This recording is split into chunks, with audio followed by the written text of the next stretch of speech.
You've been eating raw meat for, to my knowledge, 14 years. How did you start? Why did you start? And how has it affected your health? Oh my, you want to go way back to the beginning. Uh, yeah, I've been eating raw meat-based diet for about 14 years. Started with what I thought was called the raw paleo diet because that's all we knew back then. This was before keto. This was before carnivore was really a household name. And so I was just searching the internet forums for different cures for my ailments. And I was one of those souls. And there's probably millions of you still out there that have some type of situation, some type of condition that medical science can't help you with, or whatever the provisional doctor's advice doesn't seem to work. And so you go out there and you look for answers. And so we have this wonderful invention called the internet that's been operational for the last couple decades worldwide, where everybody seems to be able to interconnect with everybody else for better or worse. And so I found in my research that there are people all over the world that have tried different approaches for health. And I was on the quest. And so I followed many, many different paths, trying to find out, why do I have this, what I thought was leaky gut, yeast overgrowth, inflammation in the joints, sugar spikes, and just all around malaise and fatigue. And so I had these conditions that when you look up on the interwebs or when you talk to the local health department official, co basically were called at the time chronic fatigue syndrome or fibromyalgia or just immune dysfunction, because I was getting all types of viral infections, like just outrageously painful attacks where my neck and spine would freeze up for weeks on end, and I'd have these migraine headaches and go through these viral episodes that I was diagnosed with viral meningitis, like severe viral illness episodes that I believe was reactions to some type of pollution or some type of immunological mutation. We were exposed to so much.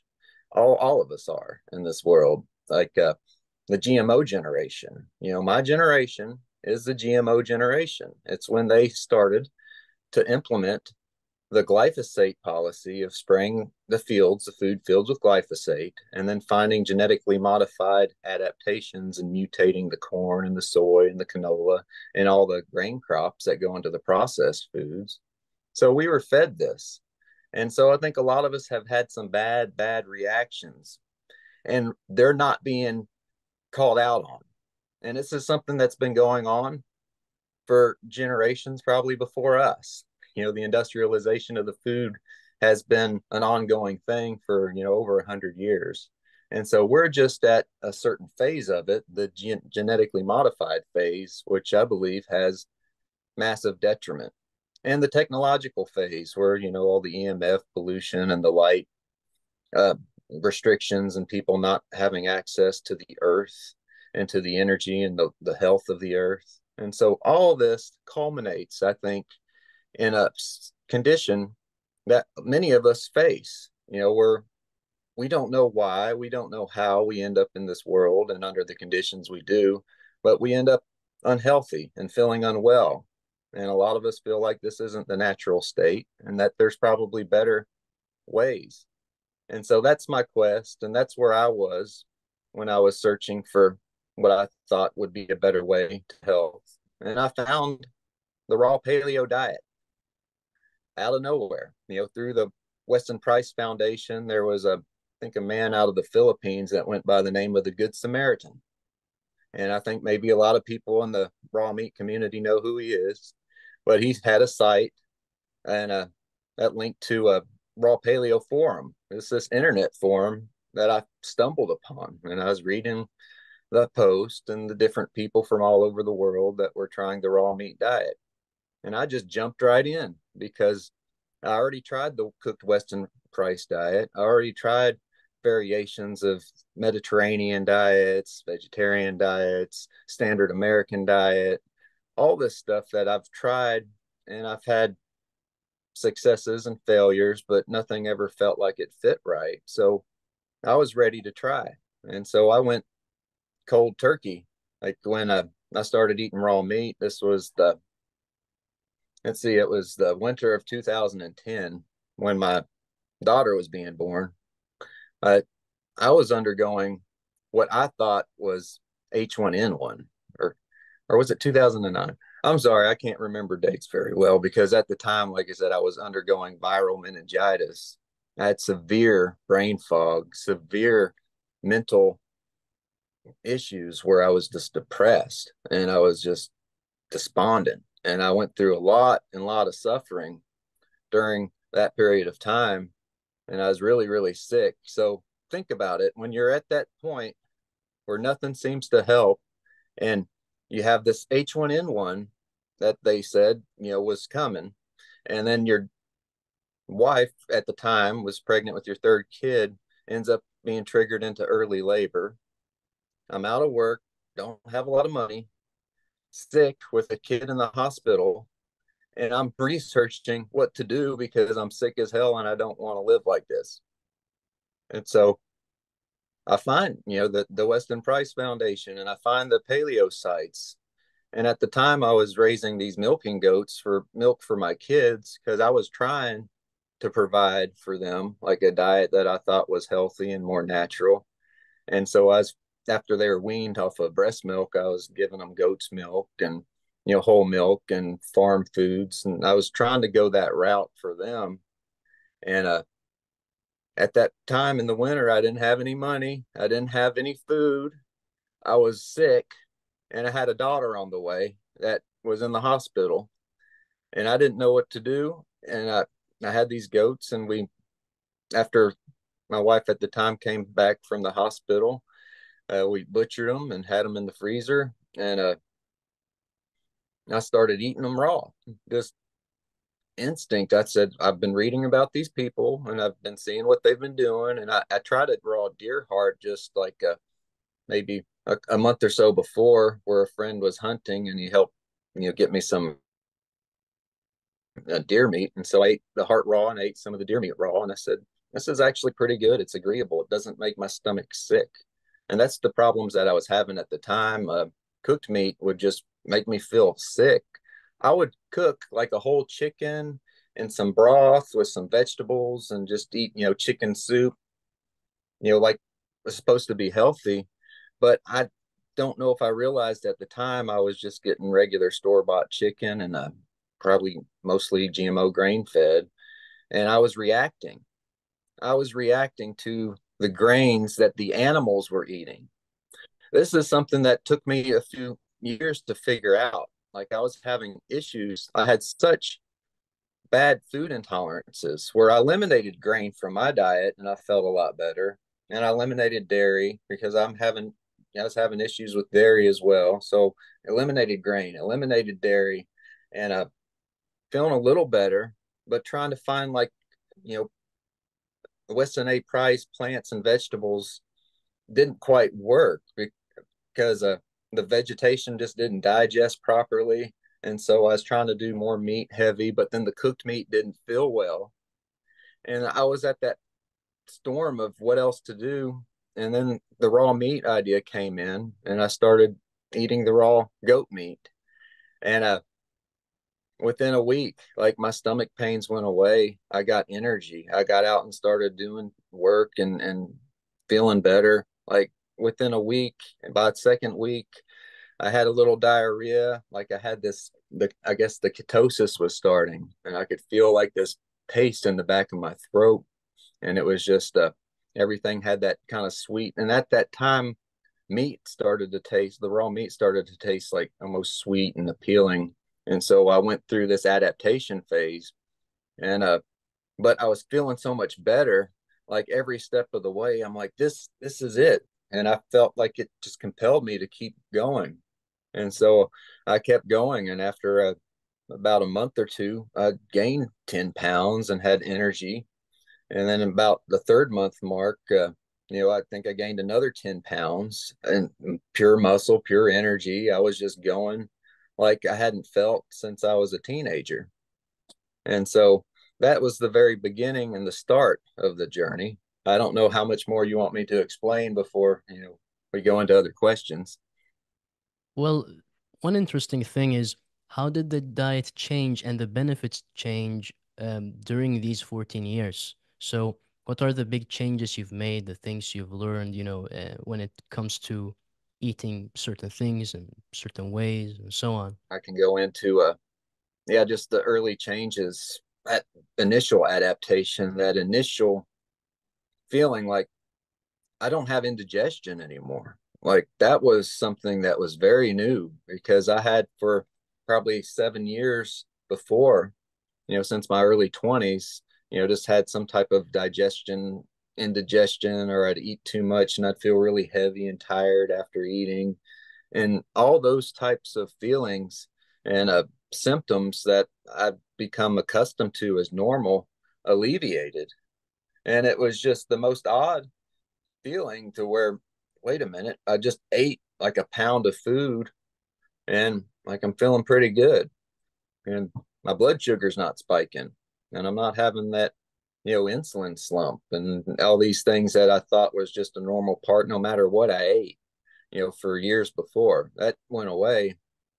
And so I started feeling better and like being able to eat more. And then still intermittent fasting, like I didn't have to eat. That's the other part. Like before, when you're on a standard diet, you're on the carb cycle, you have to just eat at increments and then wait a few hours and then eat again, then wait a few hours because your insulin, you try to balance it out by just regulating your eating and eat, multiple times throughout the day.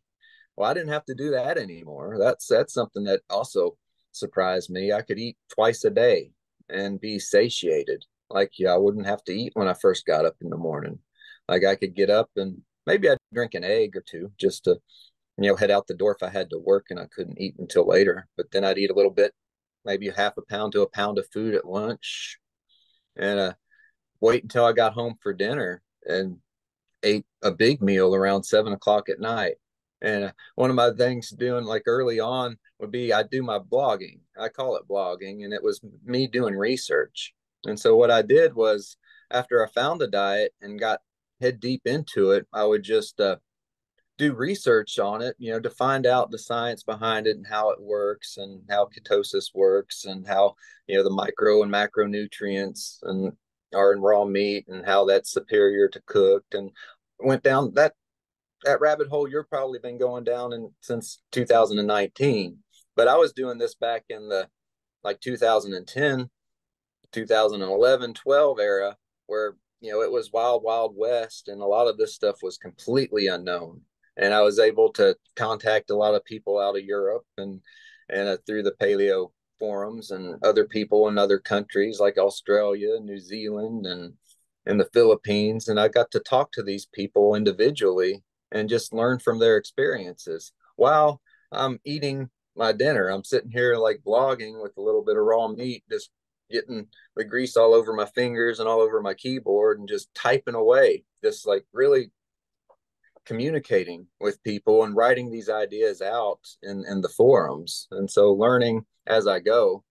And it was just a really remarkable experience, and the ability to learn that doesn't cost anything, like virtually nothing, like the ability for me to reach out and to study this way of life and to learn as much as I had, being without the means, to go to university, without the means to study, medicine, like in an accredited way. And so I made myself, an expert of sorts in all types of different health and dietary practices. And it goes beyond, well beyond just raw meat. The raw meat is just the vehicle that we use to power, the mind, and the mind has no limits. And this is where I've found the most fulfilling aspect of this way of life. It's that it energizes your mind and your spirit so that you can go elsewhere. You don't have to just be stuck in the mentality of what am I going to do to feel better? You're going to say, now that I feel better, what am I going to do? Yeah, exactly. Yeah, I understand what you mean. Well, something I was hinting at is, well, maybe when you started, You thought, okay, let's just eat a bunch of raw meat. And it seems as though you did that. You ate a lot of fat and meat. How has your diet changed? So, what have you learned that has changed your diet? So, what are you eating currently? And is that different from what you were eating in the beginning? Yeah. Okay, yeah, that's because it took many different incarnations. It's not just one thing that you say, okay, this is the paleo diet, this is what I eat. And it's never been just one way. I've found a few different ways because I started out in the paleo, but then you find out about primal and you find out about autogenous Vonderplanets. And then you get curious about, okay, all these different recipes for living without disease that he put out there. And so you want to try. And so, yeah, early on in the diet, like I started with high meat very soon. Like it was, oh, maybe within 3 or 4 months. Like a lot of the people on the forum had a debate about whether to start high meat immediately or have to wait about 6 months for the gut adaptation to raw meat. And so there was people on different sides of that argument.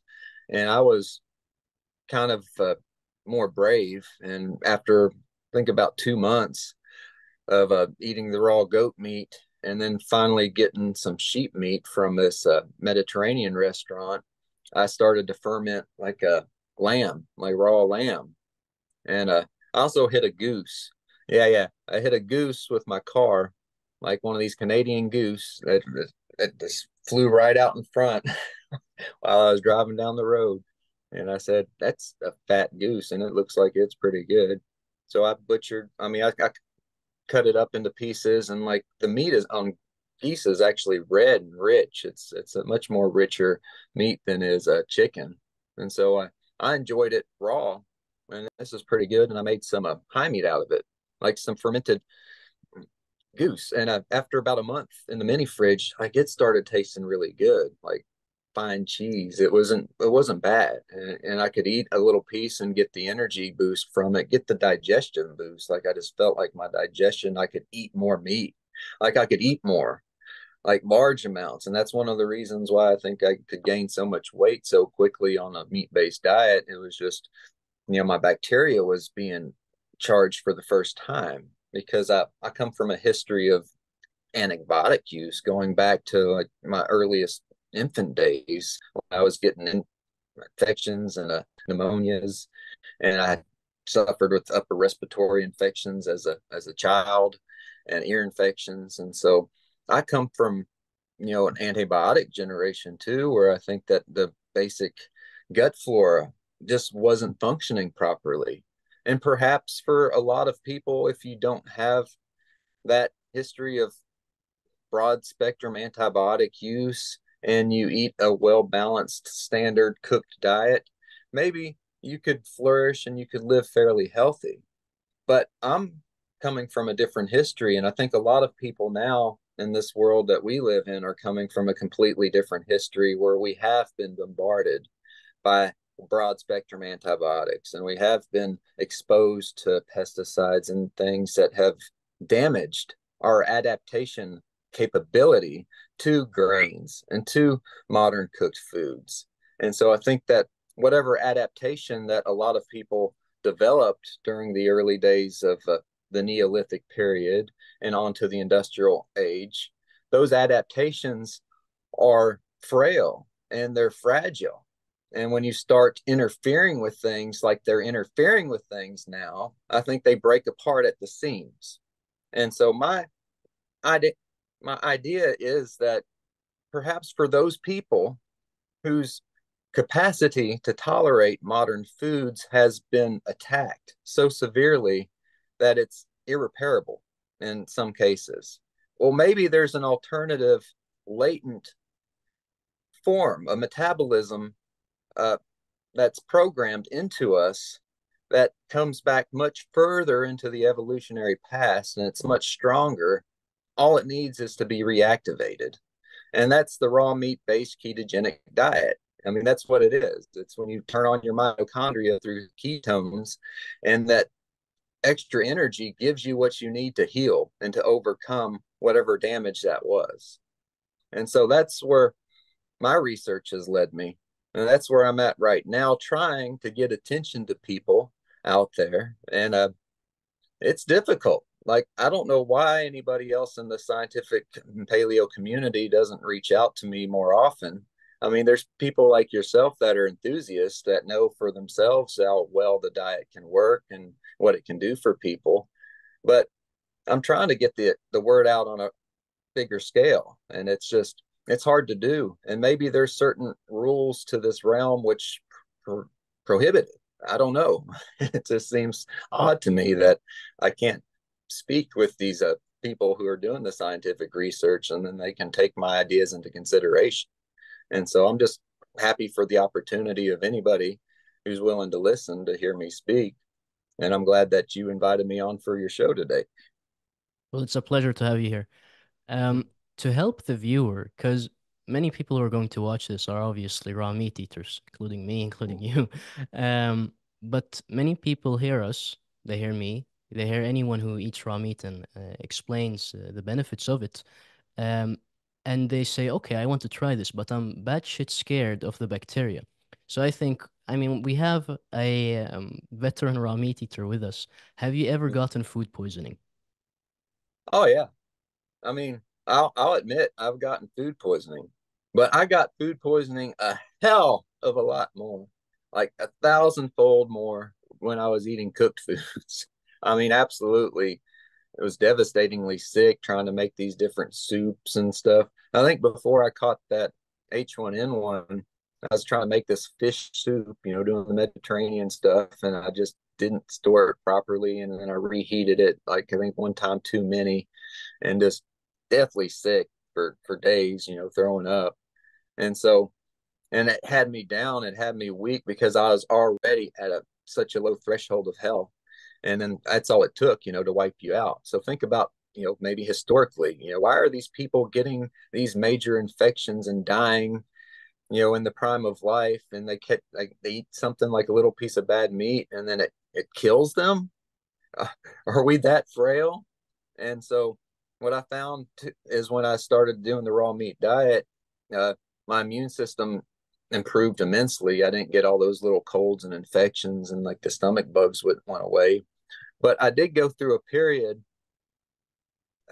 It was probably 2 years in. It was about the 2 year in period where I was having trouble finding good meat. I couldn't find it. Like I was just starting to butcher my own sheep, and I didn't know what I was looking for. So I was getting a lot of stuff that was still supplemented with grain, and it was causing me inflammation and stuff. And a lot of it wasn't fat enough, so I wasn't getting enough fat for the ketones.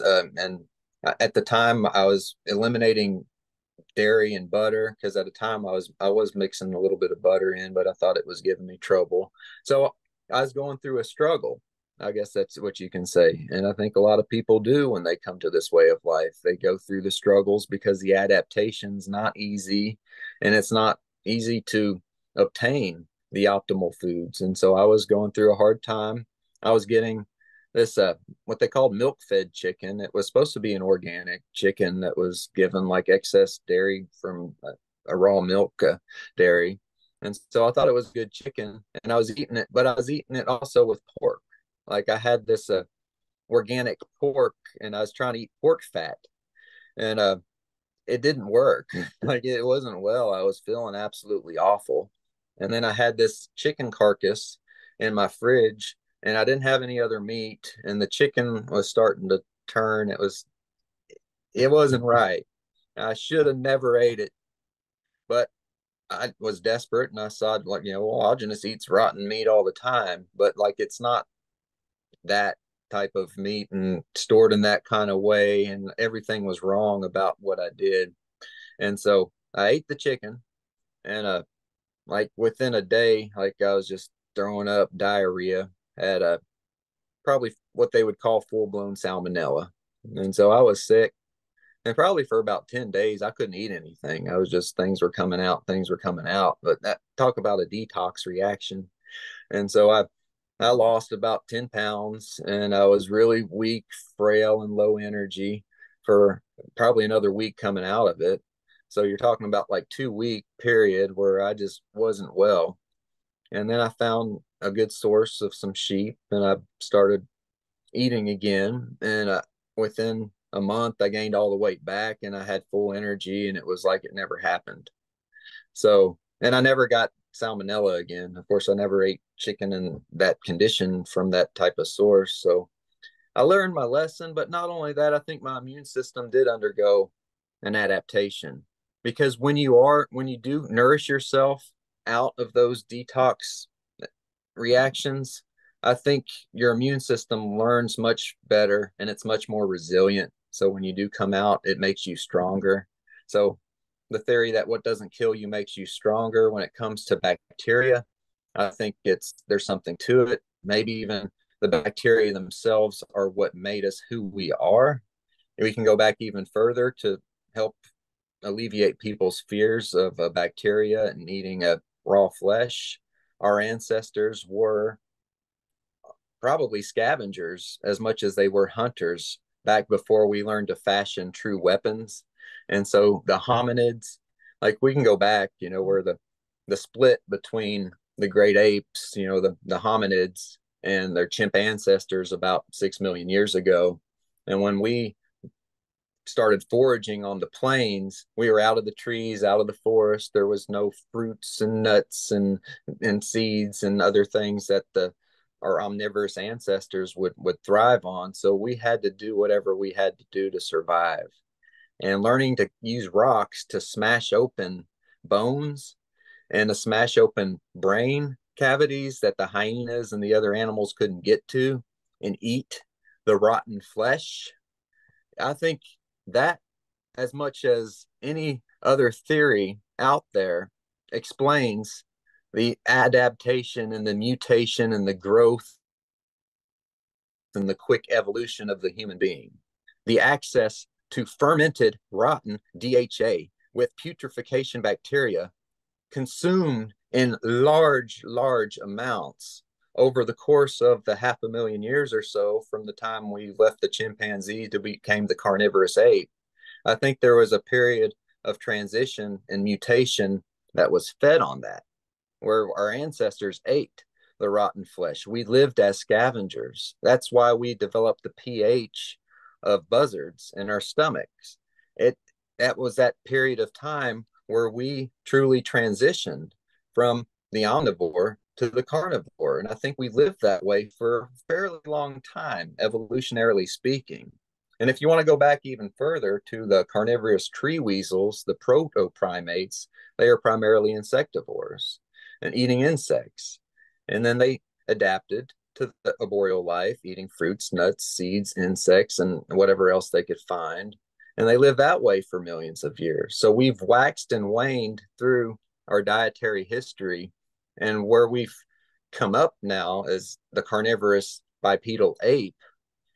And then at some point, we transition back to more omnivorous diets as populations and pressures and different environmental factors led us to begin to utilize plants in a much more broad way.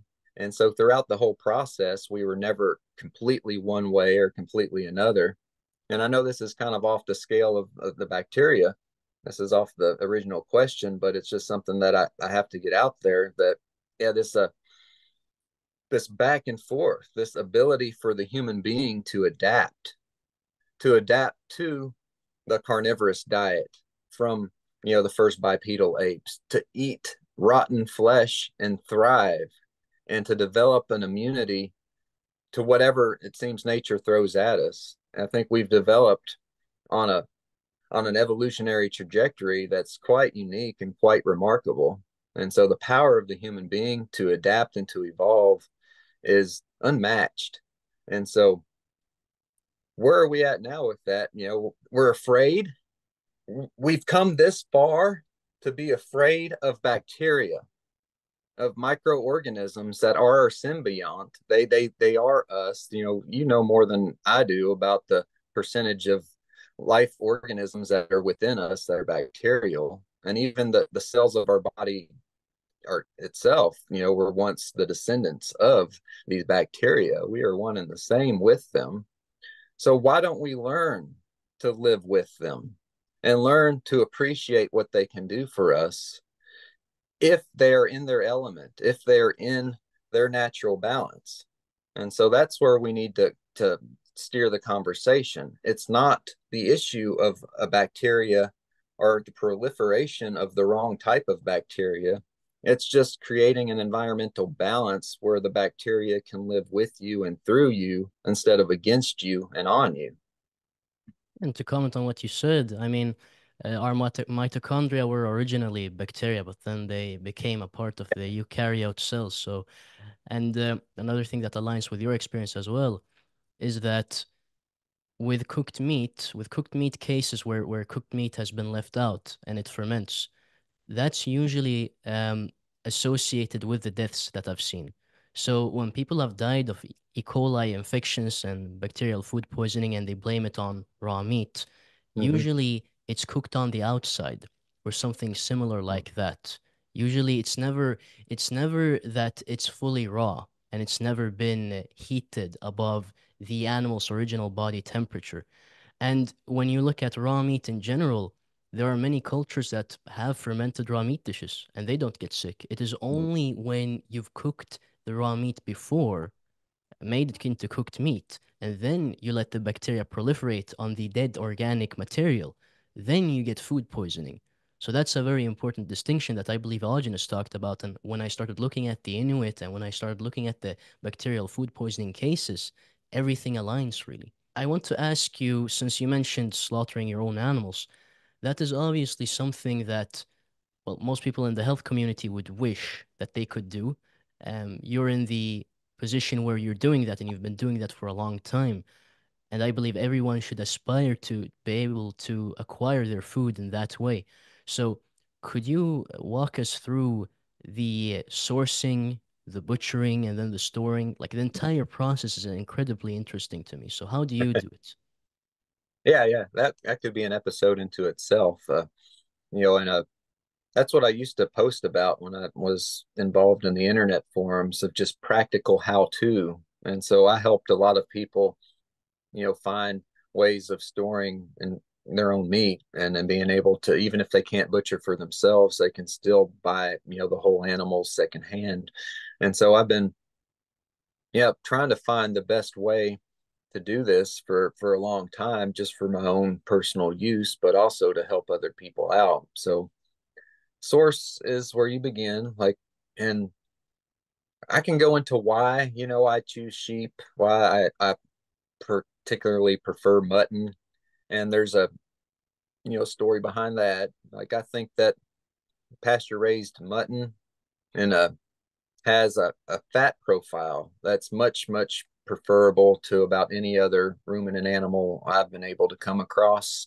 There is scientific articles out there I read years ago that says that pasture raised sheep have much higher DHA levels, CLA, the butyrate, and all these other fatty acid compounds, and probably the vitamin D, the subcutaneous vitamin D, if you eat the fat that's under the skin of these animals.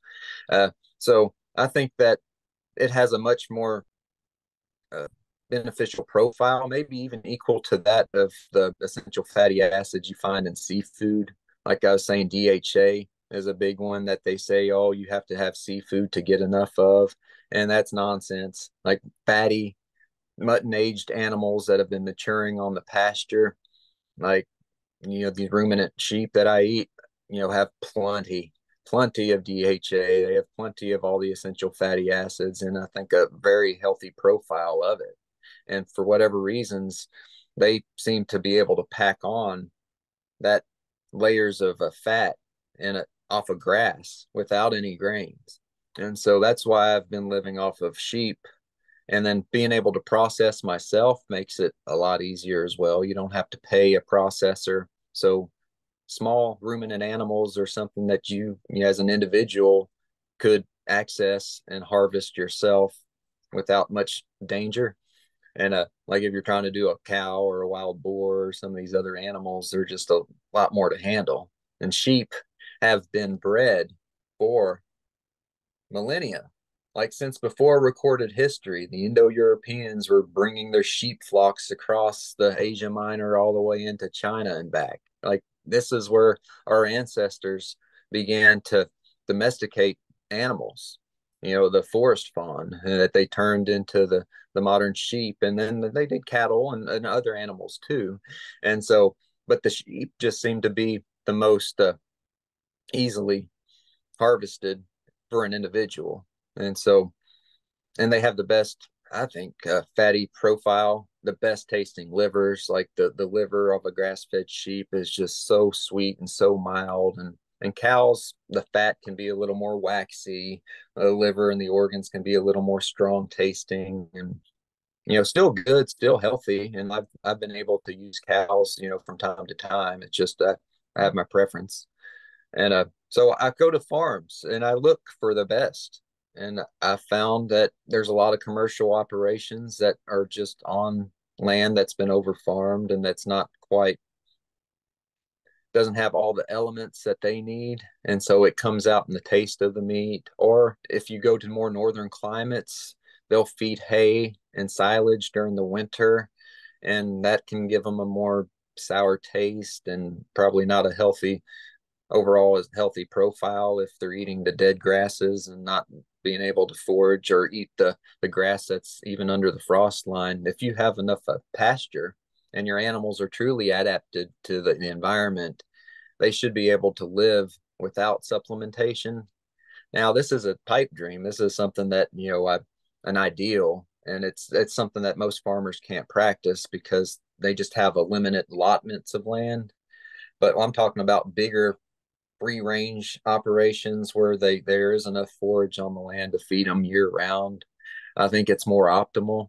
So if you can find a farm that, that does that or does that as much as they can, and then they supplement, good quality hay from, good land that isn't adulterated, you can go that route too. And there are very few people that I've found that do it more of the traditional way where they'll use a little bit of corn, but it's organic corn that's grown on their property. And you can supplement and try to fatten them up a little bit with, naturally heirloom variety corn, which, like I said, these types of operations don't exist. I wish they did. I'm going to encourage people to go that way. But if you can find a farm that raises pasture raised animals, that has a healthy looking land, and you look at the animals on the land and they look healthy, they look well, and you see the farmer and you talk to them, are they getting vaccinations, medications, drugs, and try to figure out where the farmer is on all these issues. If you can find somebody who's in alignment with you on those issues and that raises animals in that way, then yeah, give them your business. Try to purchase some and do what I do, sample. You don't have to necessarily buy a whole animal the first day. See if they have a couple pounds in the freezer to offer. And it's like, oh, I just like to try it out. And that way you don't hurt their feelings, and that way you develop a rapport. And if what they have is good and it suits your instinct, then you can work out a relationship with them to purchase whole animals. And so that's where I recommend, if people are into this way of life, what they can do. And the problem is where you're at, especially in Europe, is processing. Like there's laws in certain areas where they have to license and they have to regulate and inspect everything. And so that can be prohibitive when you're talking about people who want to raise their animals naturally. Well, maybe according to some regulation in some place, no, all animals have to be tagged at a certain age. They have to be vaccinated, or they have to be given this or given that. We don't know, and where regulations are going, it's getting even worse.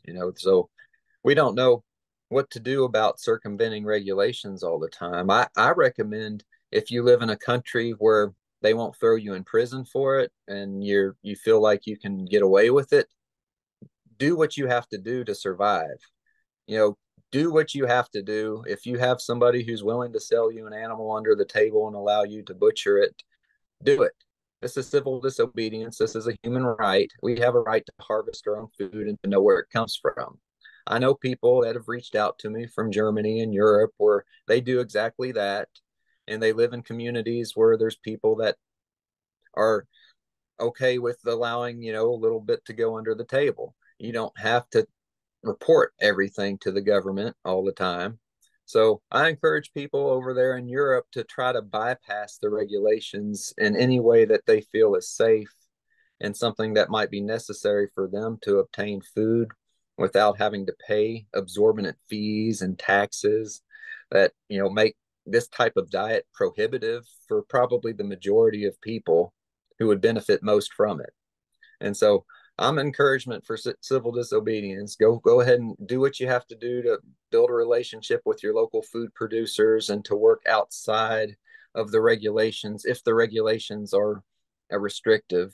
In some places, the regulations are beneficial. Like there's a lot of grants now that go to local farmers markets where I am because they're trying to encourage food producers. And so there's another side. If you want to get active, go to your city councils, go to your local meetings and try to get a community of people behind, grants to farms that raise naturally and grass fed. This is where we need to go because the government's supporting this big agricultural industrial model when they could be, using some of those resources to actually encourage holistic, natural, organic, local operations. And I think that where a lot of the liberal governments of Europe are right now, they would be on board with it if these propositions can be presented to them in a reasonable way. And it can be sold as green. It's a very green way to go. It's, very minimally invasive and harmful to the land to raise ruminant animals off of forage. There's no reason why we can't advocate for that broad spread all across the world. Anywhere where there's good green pasture, we should have a way to raise healthy animals and feed the population from it. So let's say you get your hands on this very healthy animal. How do All you right. butcher it? How do you learn to butcher it? Because obviously, if I were a leader in a country, I'd implement this kind of stuff, and I'd also teach people or implement that into the education system, how to butcher animals. Not every kid has to know how to butcher an animal, but one person in the family at least, and then, one son or one daughter should be able to butcher animals. But nowadays, it's very hard to learn such things unless you work on a farm. So how did you learn how to butcher animals? Did you just, get an animal and then you got better at it, or? Yeah, kind of. There's a learning curve. And yeah, this type of knowledge is provisional and people want to protect and to regulate and to control it because it's a valuable commodity. The processing plants are so restrictive and so regulated that it's impossible for small time people and individuals to be able to start their own business, to be able to process and help other people process their own meat. Like and it's an old knowledge that's been lost. But where I'm at in Kentucky, there's a hunting culture.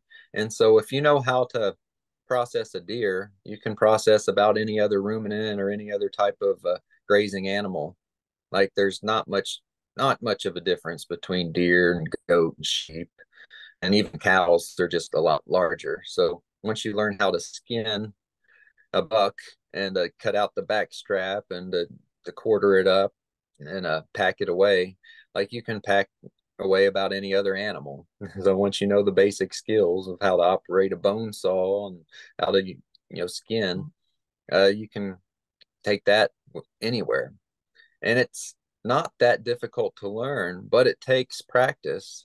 And yeah, we're not exposed to it as children for the most part. They actually think that in some places, in some urban environments, they think that it's horrible if you take your children out hunting, if you show them how to butcher. Like there's a certain sensibility that's been lost in urban civilization where they think that that's crude or that's something that's cruel and you shouldn't expose children to. And so this is a mentality that we have to overcome more than anything. It's just people who have lost, I don't know, or they've gained a little bit of squeamishness, which is unfortunate because that squeamishness does not protect the animals. It does not protect the sensibility of what makes for compassionate food harvesting, because in effect, actually taking the witness away allows the abuses to go on in the factories and the way that they raise animals now in these depressive feedlots situations where they're just going from one corral to another, being fattened up in a cage and not even being able to live a decent standard of life, so that we don't have to feel uncomfortable because we don't see it. Like there's laws in this country here in America that prohibit people from being able to film the feedlots and the confined operations, especially with hog farms and chicken farms. And so, to protect people from seeing that, there's laws that are enacted. And so there's regulations that keep people from being able to have access to the facilities where their meat's processed. And so they don't even know. And that's a shame because it allows for all these abuses within the systems to proliferate. And if you harvested the animals like we did back when my grandmother was raising chickens and her grandfather was raising hogs every year, those animals would live a much greater standard of life and have much, much more pleasant experience while they were here on this earth before they were harvested. And so, well, what I'm saying is I'm trying to get back to, what to do to help other people not be afraid of that and to go back to it because it's so necessary and so vital to the experience of harvesting your food and knowing where it comes from, and then allowing it to nourish you in good conscience, knowing where it comes from and knowing that the animals were not abused and they were not mistreated. So why wouldn't we want to go back to that? What's stopping you? And I think it's just culture. I think there's some type of taboo put upon it where it's it's a remnant of our barbaric past, and we've evolved past the need for such barbary. Like we don't have to do our own dirty work. But that's the problem. Like when you don't allow yourself to do your own dirty work, then you're at the mercy of people who are willing to do the dirty work. And some of those people couldn't care less about you or your family or the well-being of the animals that are involved in the process. And so, from a conscientious point of view, I think it's very important, if you care about your own health and your own well-being, that you become aware of where the animals come from and how they're harvested, and maybe even learn how to do it yourself so that you know it's done right. I mean, specifically when it comes to butchering, I think the problem is testosterone levels. With very low testosterone levels, obviously, a low testosterone beta male will not want to butcher an animal. You have to be sort of high testosterone to want to butcher an animal and eat it, especially raw, but let alone just butcher an animal. So unless we fix the testosterone problem, which is fixed by the animal itself and also sunlight and other things and getting rid of pollution, we won't really have people butchering their own animals. So yeah, that's something we have to fix. But let's say you find an animal that's really good and you know how to butcher it, and you've butchered it now. How do you store it? Because if you have that much meat, obviously a big portion of the meat will sit in the fridge for a long while, and Mm-hmm. some people will think, or if you put it in a normal fridge, it will obviously start fermenting really badly, and some Mm-hmm. people cannot handle that. So how do you do it? Do you eat it fermented, like at later stages, or do you do something else? No, I experimented and I have many different tips for anybody who's got a large quantity of meat that they might not necessarily want to freeze and they want to keep fresh for as long as they can in a refrigerator. So, standard refrigerators I started out with and trying to hang like, well, first of all, if you cut it into smaller portions, like you can hang it inside of a refrigerator and then the oxygen around it will help it dry age, and so that it won't rot and so that the good bacteria will help, break it down without it spoiling. And so I had some old refrigerators, basic, standard units that wouldn't quite get cold enough to dry age as I'd like. But what I could do is in the early days, I'd put a fan in the bottom of the fridge. Like, they make those mini fans. And so you can cut pieces of meat into like small pieces and hang it on hooks off the bottom of your fridge racks and just a regular refrigerator. So if that's all you have. And so you can cut You can get rump roast or steak roast or even like a small, like when I did my goose, I hung my goose up like that. And you can just hang it up in a refrigerator. And as long as there's air circulation around it and the temperature's like under 36, like around 36 degrees or so, it'll dry age. And you can keep it in there for weeks, weeks without, and what it'll do, it'll get a little drier and it'll get like, that sweet aged flavor. But that's the way to do it, I think, if you don't want to freeze things. And like there's people who think that if you freeze it, you can affect the nutrient value of it. And I don't like living off of frozen, but I'll use it because I think it's less detrimental than other methods. But the refrigerator method with the fan blowing on it for circulation, I think is a go-to that anybody could start with. And then if you want to go to the next phase up, you can get a stand-up freezer unit. uh, I use stand-up freezer units because those chest freezers, it holds the moisture down in the bottom and it's hard to dig through, and you can't really hang things as well. But like on a stand-up freezer unit, you can quarter a small ruminant animal or a sheep, a goat, even a hog, whatever you want to butcher, you can hang in a freezer unit. But what I do is you can get this thermostat regulator that is used for cheese makers and beer brewers, and they make different types. You can have digital and you could have analog, where you can type in the exact temperature you want to keep, and then you put it on the plug to bypass the freezer, and then you can turn a regular freezer into a meat locker, and where you can regulate the temperature on it. And so, say if I have a much larger animal that I need to keep colder for a longer period of time, because the bigger the animal is, the harder it is for the freezer to initially cool. And you want to cool it fast, because if you don't cool it quick enough, that's when it can start to turn and go rancid.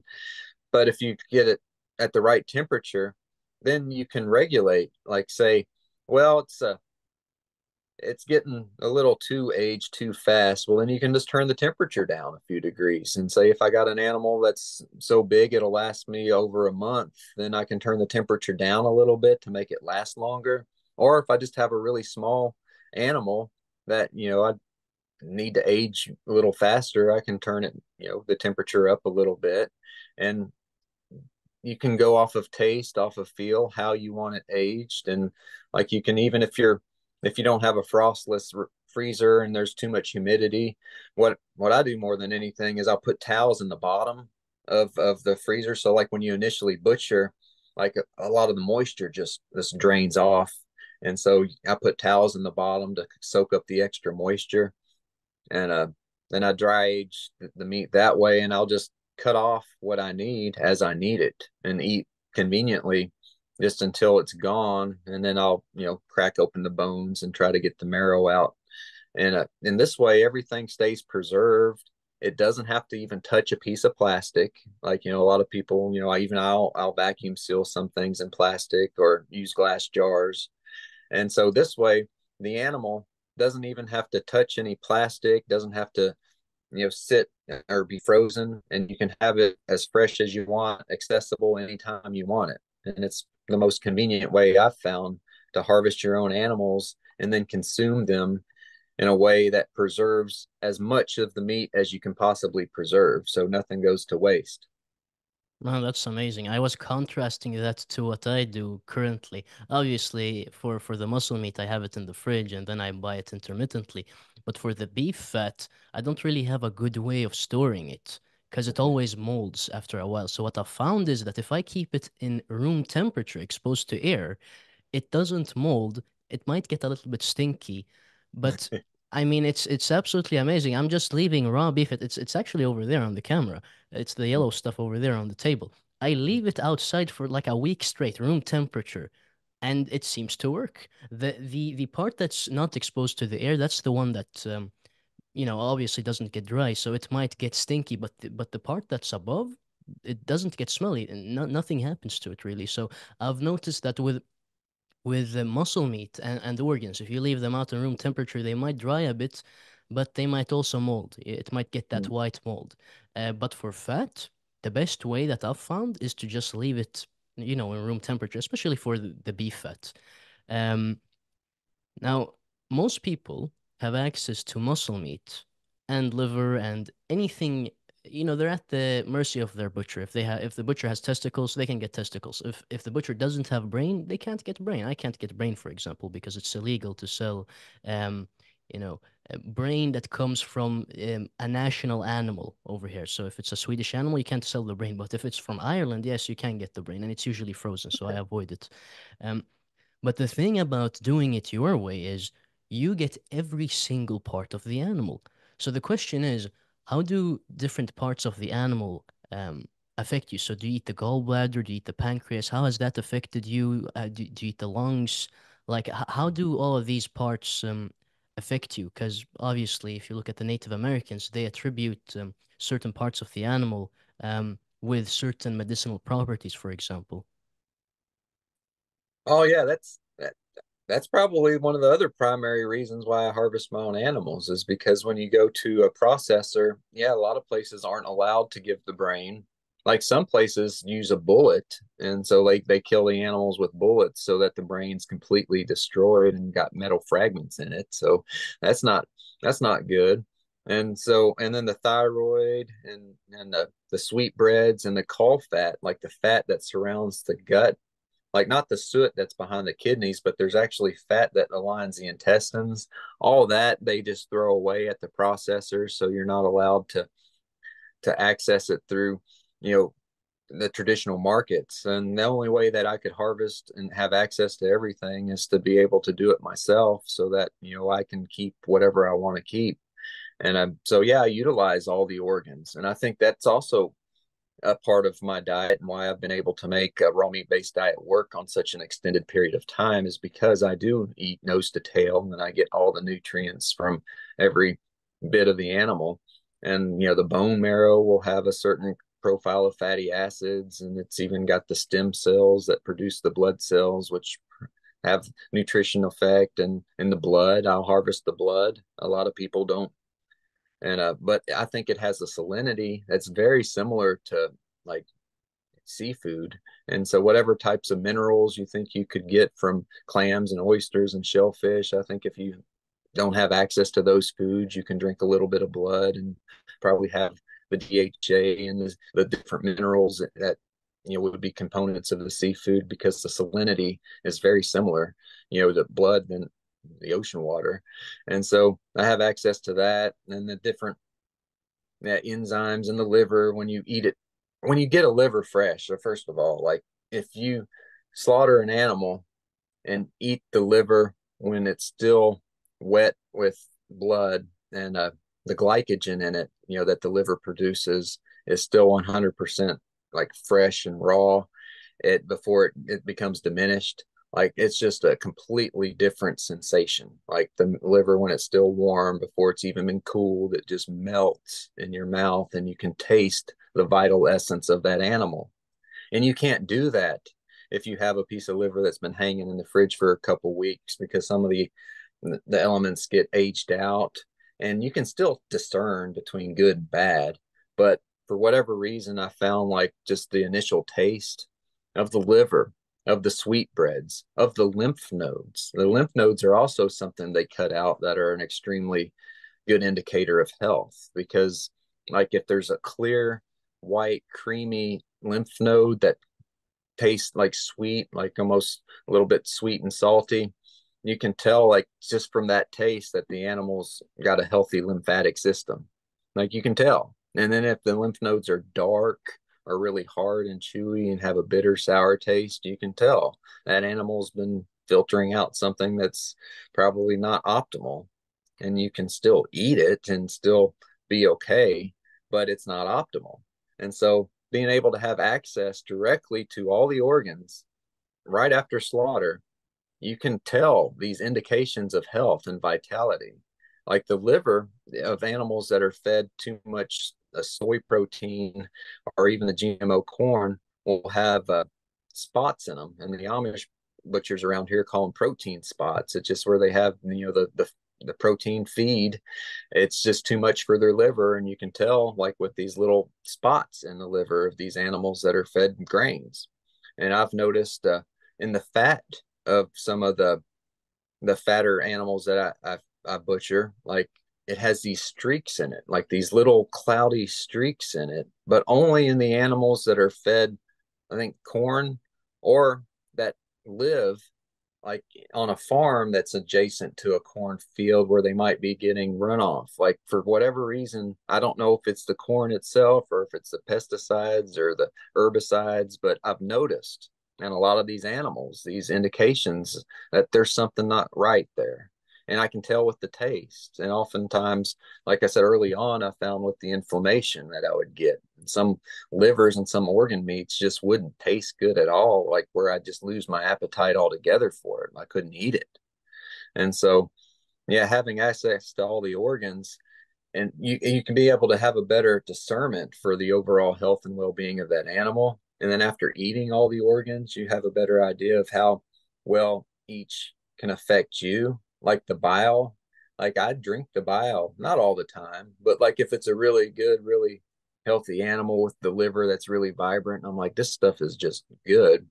And I'll drink a shot of bile and with a little bit of the liver and the pancreas. The pancreas also is something that's really good because I've noticed if I eat raw pancreas, like my digestive enzymes just kick in and like it increases my appetite. I think it increases my overall energy level, my ability to utilize that energy. And so I think it's something Ogenus even talked about, having to eat organ meats to help you regenerate and rejuvenate.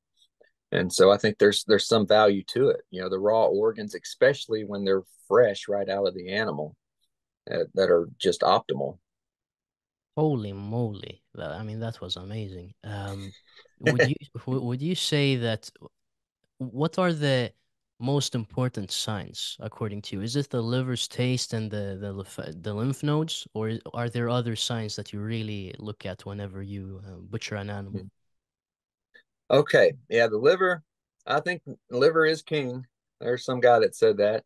It is king because it's an indication, like the color, the texture, the flavor, and any spots or cyst. There's a lot of animals like that I found that'll have cyst in their livers that are like calcified, which could have been when they were treated for dewormers years ago, or they had some type of parasite infection that their body encapsulated. So every now and then I'll find an animal with a spot that is otherwise healthy, but you can see it's like a history of something that happened in the past. But then like if you cut into it and it's not calcified and it's got like green pus or it's got some type of liquid that's oozing out of it, you're like, okay, that's an active infection. That's something that we'd find I think they called it cheesy gland syndrome. Like there's a type of bacterial infection of the lymphatic system that they call bacterial infection, but it's probably a toxic overload being fed on by bacteria. And so you'll find these animals that are like really, you cut open the lymph nodes and it's just, you open them up and they're green, like cottage cheese oozes out. And and it smells like, and you're like, okay, that's not an animal I'm going to eat. And so early on, I didn't know all these things, and I wish I did, but I didn't. I remember I cut my hand when I was butchering one of these animals. This was back like 3 years in or so when I was still having trouble finding good animals, and I cut my hand on one of these animals, or when I was butchering because it was in the dark, it was at night, and I was trying to get it all put away, and then I got just covered in this animal blood inside my cut that I cut in my hand, and I was like, oh shit, I'm bleeding, I'm trying to get the whole thing put away, and then when I was putting it away, I'm cutting it, and then I open up one of these glands, and it's got that cheese gland in there, and I'm like, oh shit, this, and then I tasted like a piece of the meat from the animal, and like, this is awful. I can't eat it. And so I just put the thing away and don't think much of it. And then probably, I think is within a couple days, I developed like a swollen lymph node under my arm, and like my hand got infected, like not like real bad, but like really red and sore and swollen. Like, and so, because I never wash my wounds, like I cut myself all the time and I always, just let them seal up. I mean, if there's dirt on it, I'll clean it. But I swear I got like a swollen lymph node up under my arm. And for like 3 weeks or so, like I had like this really big swollen lymph node, and it went away. So it went away, and so whatever my body's immune system did, I think I have an immunity to what they call the cheesy gland. And so, I mean, for better or worse, these are horror stories. And this is why, maybe my information needs to get out there, because I think a lot of people don't know. Like, there are some issues with the health of some of these animals. And if you are going to harvest and you're going to butcher, you probably need to know, what to look for. So, yeah, to answer your question, yeah, the lymph nodes, that huge indicator of the health. The liver, like, definitely. And then the kidneys, even when you cross section the kidneys, you can open them up, and sometimes the coloring of the kidneys. Like, I've seen sick animals that have like really pale and pasty kidneys.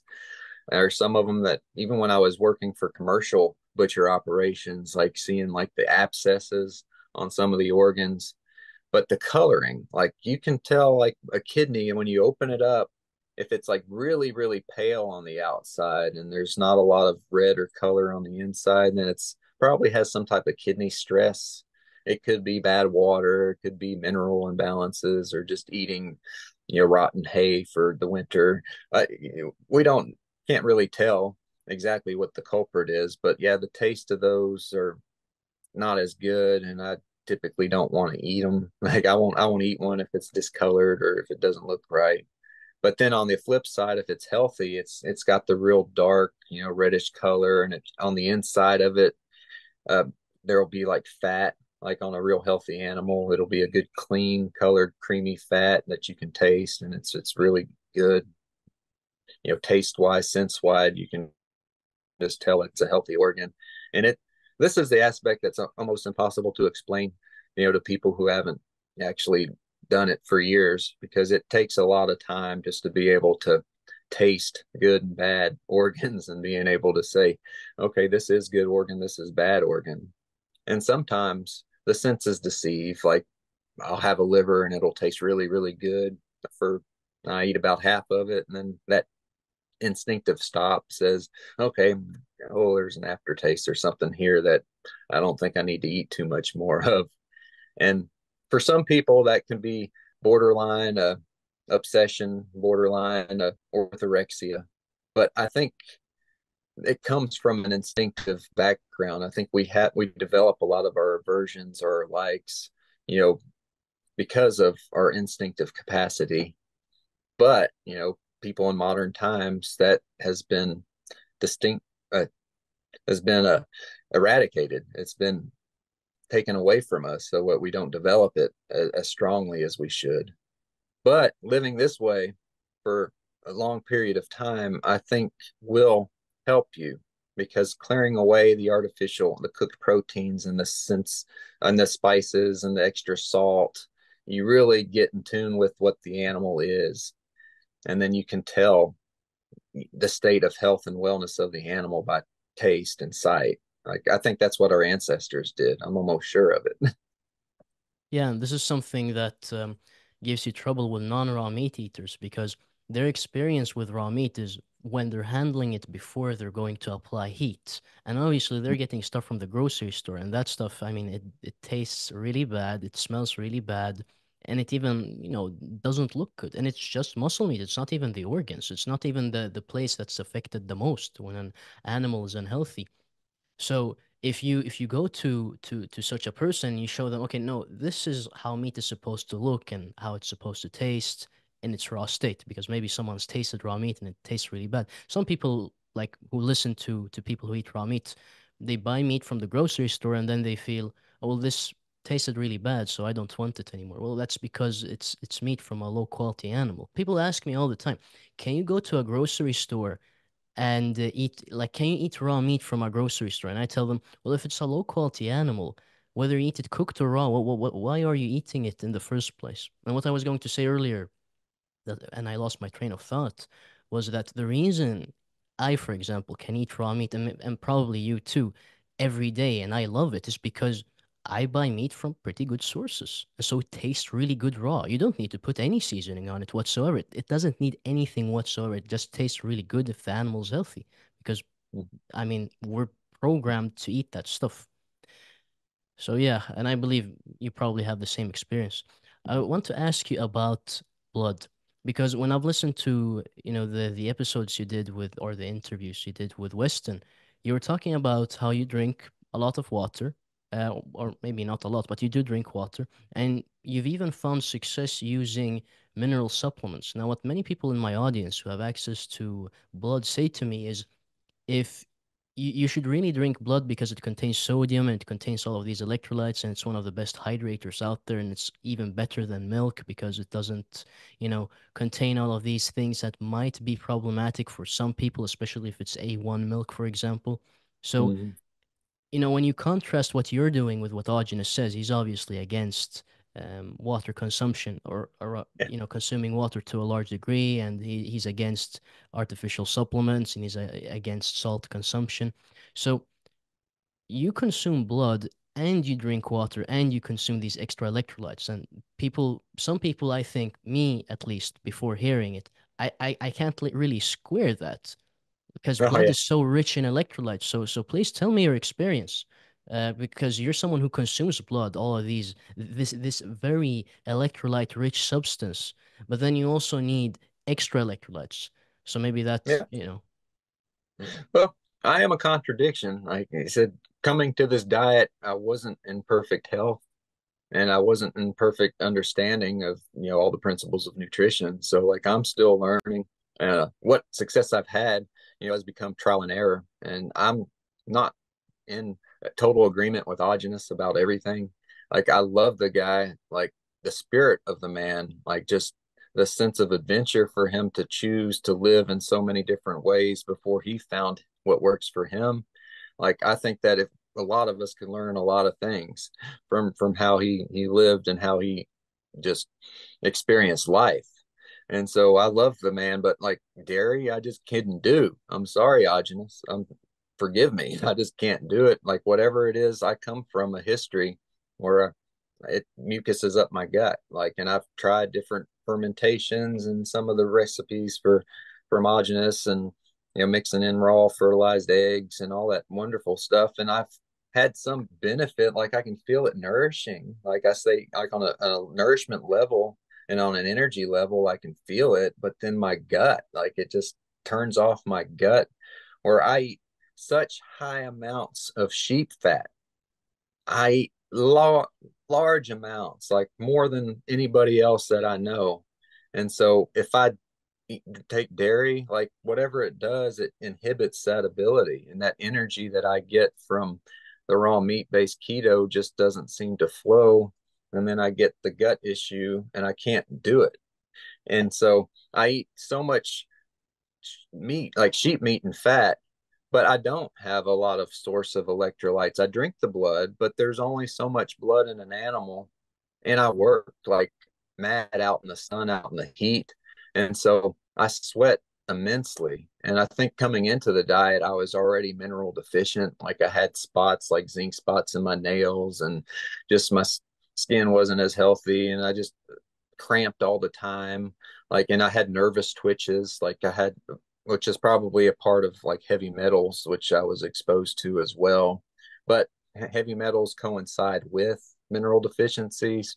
So I come into this diet with a probably a underlying mineral deficiency and a electrolyte imbalances. I've had hair analysis done like back in the days before this diet, and I had a sodium potassium inversion, whatever that means. Like my sodium was because I wouldn't salt anything because I couldn't even back then, like in my other days, like I just was very adverse to salt.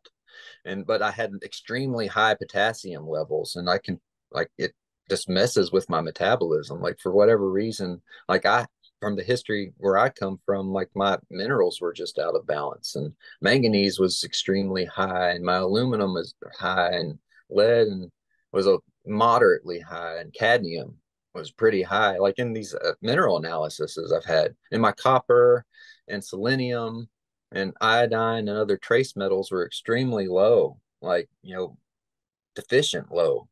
And so coming into that diet, minerals were a real big part of me figuring out what was going on with my health. But the supplement route never really worked. You know, you try to take supplements and that this doesn't absorb right, or it causes another imbalance. You know, when you take too much of zinc and not enough copper, you know, they tell you all these stories about when you take potassium, you know, you have to have it with magnesium or you can become toxic with potassium. And like all these electrolyte drinks mixes that everybody's drinking. And I've tried out a few myself. Like I'll have temporary benefit. And then like after a while, I think my potassium just goes way too high because a lot of them just have way too much potassium to magnesium ratio. And so, yeah, these are artificial remedies for a natural underlying deficiency that I think a lot of people have. And I've been able to mitigate it with seafood sometimes, but I don't have access here in Kentucky to, you know, regular supply of seafood. So in the middle of summer, get back to the story, when I'm sweating and I'm depleted and my muscles are physically cramping, like just because I've depleted all my magnesium, like I need to find a way. And so I take small amounts of magnesium intermittently, like a magnesium chlorine, you know, trace mineral drop that comes, you know, that you add to your water. So I'll add a little bit of that, a little bit of Celtic sea salt. I've been adding in for the last few months or so, very minimal. Like I absolutely agree with Augenus that minerals can be dangerous if you just eat rocks. Like if you just eat table salt, or if you just try to throw on, you know, the capsules and the pills. I don't agree with that at all either. But when you're physically depleted from your electrolytes and your muscles are cramping, you got to figure something out. And so what I figured out is a little bit of just a small pinch of salt, a little bit of magnesium, and also we'll take like an iodine drop every now and then because the pasture raised sheep that I eat, like it's known that ruminant, you know, land animals don't have an extremely high level of iodine. So I do experiment with some supplementations, but I'm honest about it, and it's very minimal and like intermittent at best. Like when I got blood and I'm plenished on blood and fresh animal meat, like I won't do any of that. It's just, you know, when I butcher once a month, like I might have enough blood where I can drink like a small cup, you know, every day or every other day for a week or two. And then after that, I'm out. And then now I'm just trying to extract the what I can from the connective tissues and the flesh of the animal, and not trying to eat a lot of other foods. Like I do one other food that I don't know if anybody else recommends, but I will eat coconut butter. So I do have a plant food that I eat, coconut butter, and I will do citrus. Like I'll lemon water with a raw egg. That's also a go-to I use for electrolytes. And so those are types of foods that I use to accompany my primarily meat-based diet. Like I said, 90% is probably raw sheep, and then another 10% would be, you know, a couple tablespoons of coconut butter, which is just pureed coconut. Like that's all it is. And I think the fat in the coconut really helps, you know, jumpstart the mitochondria and the prebiotic fiber. Like we all talk about prebiotics. I think even in carnivorous people that maybe a little bit of prebiotic fiber could be helpful from time to time. Just like when you see a dog eat a blade of grass, or even cats, they'll, even carnivorous animals will every now and then chew on a little bit of animal fiber, or the animal fiber in the guts of the animals. Like if you ever open up a gut, you can have like the digestive juices in the intestines, and I'll eat some of the intestines raw. You know, I'll get some of the prebiotics that way. And so, yeah, prebiotic fiber, minimal vegetable matter. I notice I can eat some greens. If I eat too much, I'll get bloated and I just won't feel like eating. And so there's a certain instinctive stop to about everything that I do, even if it's eggs. Like I think I've heard you mention on one of your shows, you have difficulty with eggs, and I did Yes. too. So yeah, eggs are like supposed to be a miracle food because they're complete food. They have everything the chick needs to gestate and all the minerals in the right portion. So it would be a magic food if everybody could tolerate it. And so I've gone through periods And like I said, I don't know if it's the grains. Like when, I developed an allergic reaction or some type of intolerance to eating, grain, maybe that immune response is still there because I've had periods of time where I feel like if I eat more than a couple eggs a day, like I'll get like inflamed joints and stiffness and stuff. And so I'm not sure. Then I tried like, okay, it's the egg whites. And so there's times where I'll crack open the eggs and I might not waste all the white, but I'll just like pour half of the white out and like I'll eat a couple of just primary yolks and just limit the number of egg whites because I've read like the protein in egg whites are actually what's irritating for some people and they have like enzyme inhibitors. And Autogenous talks about the fertilized eggs. That's the other side. If they're fertilized and you allow them to gestate just a little, just a few days or so, so that the enzyme inhibitors get deactivated. There's all these theories, but free range, maybe not grain free, but grain light that, are fed organically just trying a couple yolks and throwing out the whites. I'm just putting these ideas out there for people who have tolerance with eggs issues. And so I still crave them, like, and I'll still drink a couple a day or so, but I usually don't go more than two or three a day. Like there's still something in them that I feel like I need, and the minerals are good and something that you might not be able to get off of just a red meat alone diet. Yeah, one big recommendation that Argenis makes that might fit into what you're doing or that you haven't mentioned yet that I want to ask about is vegetable juice. So he used to recommend that people juice because some people would get lethargy and they didn't have an appetite for red meat, and I've also had this kind of stuff happen. And then for me at least, I listened to Arginus and I tried a little bit of celery juice. I didn't have a juicer. I juiced the celery in the most convoluted way possible. I chewed everything, then I squeezed the pulp. Yeah, so I Oh, got a bit of celery juice from that, and it did help. And if you look at vegetable juice, you get the hydration, you get the minerals.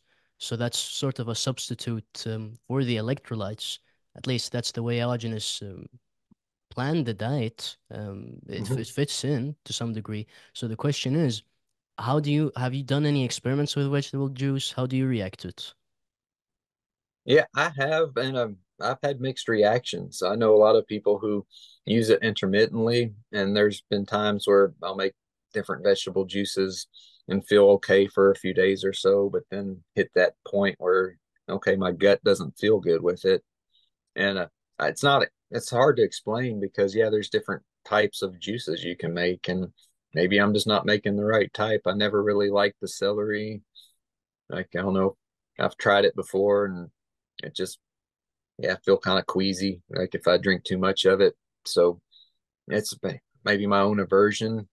I'm not saying that you can't benefit from it, but me personally, I just, and the time, oh my gosh, like, yeah, I went through, like, I had an omega juicer that, my girlfriend used when she was running a vegan juice bar. So, like, when I first started out this diet, I was working part time at a vegan juice bar, running juicing machines and sampling and tasting all types of different juices and like oh yeah in moderation like a little shot here a lot of shot a little bit there is it's good but like I notice if I just drink more than a certain threshold of it it just never felt right and so like I've used the juicing machines and the amount of work and the amount of money the access and maybe if I had better access to unlimited supply of vegetables and a little more time. And the time investment is just huge to do juicing and do it right.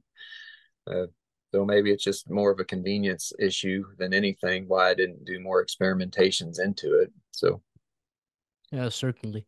I agree with you. I mean, the time commitment, that's why I've only consumed vegetable juice one time now since April. And also, we don't get any local celery or anything like that. The local vegetables that we do have, I mean, right now, carrots. So I made carrot juice, and it wasn't a lot. It's like one kilo, so 2.5 pounds, 2.2, something like that, pounds of carrot. So it's yeah. like a small amount of characters, and that's it really. And I believe, I mean, if it's the case that you feel good, if you drink a small amount of vegetable juice, but then you do the amounts that Augenus recommends, and you feel like, oh no, my gut is feeling bad, then it makes sense to drink a little bit here and there maybe for the benefits, and then not drink the large amounts that he prescribes. And in general, like the food amounts that he has in his book, and anyone who tells you to eat a certain amount, just something I want to touch upon, because I've heard you mention that you also eat intuitively, and this is the most logical way to do it. Measuring up food and trying to eat a certain amount, that doesn't make sense. Your body will tell you when to stop. And so anyone who knows how the body works is usually going to recommend that you eat intuitively. So you're full, okay, don't eat anymore, instead of overeating or undereating or anything like that. um I want to ask you about the food you give your children, because you have a lot of beautiful children. God bless your family. And obviously, once you learn about what humans are supposed to eat, you want your family to eat in a better way as well. So do you give them the same stuff that you eat, or how do you modify their diet? And would you say that a child that's growing could eat the same stuff you're eating right now, or would you want to modify their diet somehow? Well, I think Aristotle once said, when framing the ideal, we may assume as we wish, but should avoid impossibilities. And so there's a certain possibility involved in practically trying to apply my type of diet to the nursery, to the average child in Western civilization. Like, I understand that more than anybody. And so, yeah, I've had to modify my expectations and be able to provide what I believe is a healthy mixed diet for my children, based on more of the principles of Weston A. Price, cooked meat and vegetable heavy, and a raw dairy and things like that that you can add, that my kids seem to tolerate fairly well. Like I said, they seem to be able to tolerate most things. Thankfully, thankfully they're pretty omnivorous, and so they can eat about anything. And the family, like, mostly cook standard American. So, like, when I was with the mother, like, I did as much as I possibly could to get vegetables and farmers market and good quality meat. And then we separated, and so I only had them for a while, just part custody. And then after having to adapt, have them, eat, what they eat with their other family, then they had to be adaptive. And so I had no way or means whatsoever to make a strict diet where they could eat, farm raised food that I believed was ideal. So I had to compromise a lot on my ideals. So as of now, like, I do have them full time, and I do make dinners for them. Like, what I'll do is I'll take pasture raised beef, a little bit of pork, sometimes lamb. I'll mix it all into meatloaves and things like that, and I'll cook meat and potatoes. And so they eat more of a meat and potatoes type diet, or I'll do a chicken stir fry, like that they like really well. And so what I've had to do in the last few years is learn how to cook. And so I spend, probably an hour every evening, cooking a good dinner for my kids, just so that they can have one meal that I know is a home cooked meal before, sending them off to school or sending them, off to a family and relative. And so I've been able to do what I can, to provide for my children that basic nutrition. And it's hard. It's real frustrating. Like, in today's world, where you see where everything's going, and you see where the children aren't being provided for, and there's not resources available for people, parents who, even if they wanted to, being able to provide their kids with enough good quality meat and animal foods. And so I'm an advocate for, the next generation, and I want to be able to teach my kids how to prepare their own meals and do things in a healthy way, even if they don't adopt my raw lifestyle. I think there's a lot more to life than just the raw aspect of my diet. So I'm trying to compromise where I can. Certainly. I mean, when it comes to, just to remark on that last point, when it comes to these raw meat diets, people seem to associate raw meat eating people with the raw meat, But in general, I mean, it has nothing to do with us. It's just the stuff that we eat, and that's it. We feel best on it. But in any case, lucky children, God, they're eating really well, and I'm happy to see that every child should ideally be eating a very good diet. Unfortunately, you look around nowadays, and like more often than not, I see very unhealthy children. I see, acne, very pale, dark Mm. eye circles, and they're very erratic. They're not calm. All of these signs and symptoms of unhealthy children. And I mean, it's so easy to fix, honestly. Um, if we have health conscious people running society, but unfortunately, that is yet to come. I Yeah, want to, yeah, you're you gonna can get go me on. now. You're gonna get me off on a big rant because I mean, I'm passionate about what I see and what I've witnessed, and just in the course of my own lifetime, yeah, the kids and the people in my own family. Like, there's plenty of people in my own family with their own health struggles, and there's people in my close community of people that I know personally with kids with issues, like severe issues that never existed, generations ago, and it's prevalent and it's everywhere.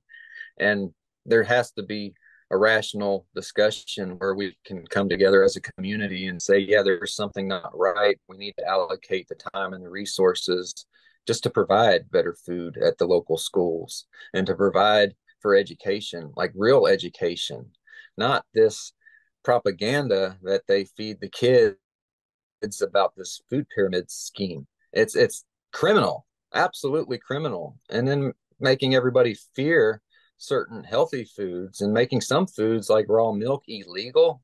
Like where I live, it's still illegal to purchase raw dairy.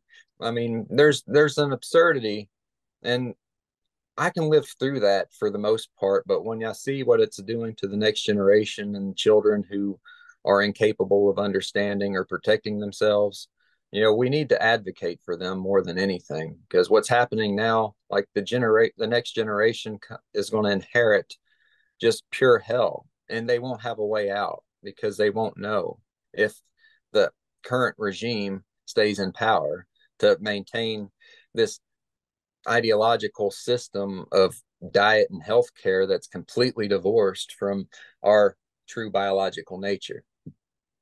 Yes, and I mean, this isn't on a large scale, of course, but it's fun to hear. There are these kids in my neighborhood, and obviously, I'm quite aware of the things that are happening in the world, especially when it comes to nutrition.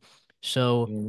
naturally when you get into those things with them, they start asking you, they become curious. So what I've told them is just eat a bunch of meat, eat a bunch of dairy, avoid try to eat as much animal foods as possible because that's the healthy thing to do.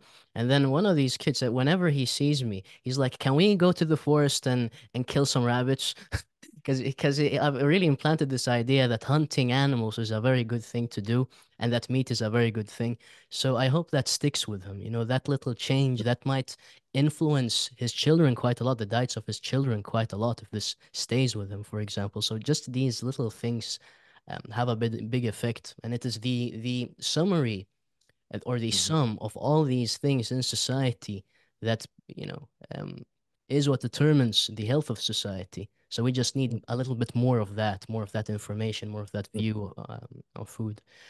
Um, Yeah, it takes time to grow. It's like planting a seed. It takes time to germinate. Like my mom told me about Agenus vonderplanets before I even knew anything about raw meat or healthy dieting. She watched the original Ripley's Believe It or Not episode where he was featured eating raw and rotten meat, and I never gave it a second thought.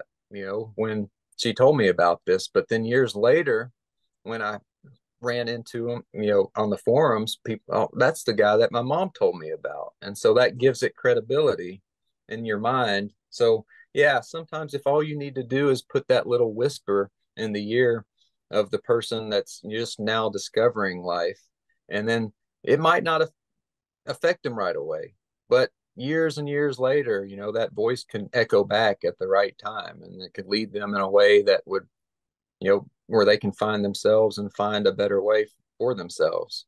And so, yeah, I'm all for doing what you can where you're at, wherever you are. Like if it's in your own neighborhood, with the people that you know around you. Just live by example and then let them, you know, take it from there. Yeah, my parents certainly grill far more raw, or not raw liver, but liver. They grill far more liver than Mhm. they used to because of me. We've almost all the questions have been about nutrition, but obviously health is more than nutrition. So what is it that you do from a health perspective that isn't related to nutrition that has affected your health in a very positive way? Hmm. Uh, I mean, meaningful life purpose, a lot of natural, other natural modalities of health. Like I harvest my own water. Like I drink spring water that comes from an underground aquifer, and like heavy in limestone, like very mineral rich, and living water that I harvest myself. And so I do a sunbathing. Like I'll do the sunlight therapy, red light therapy, all types of different.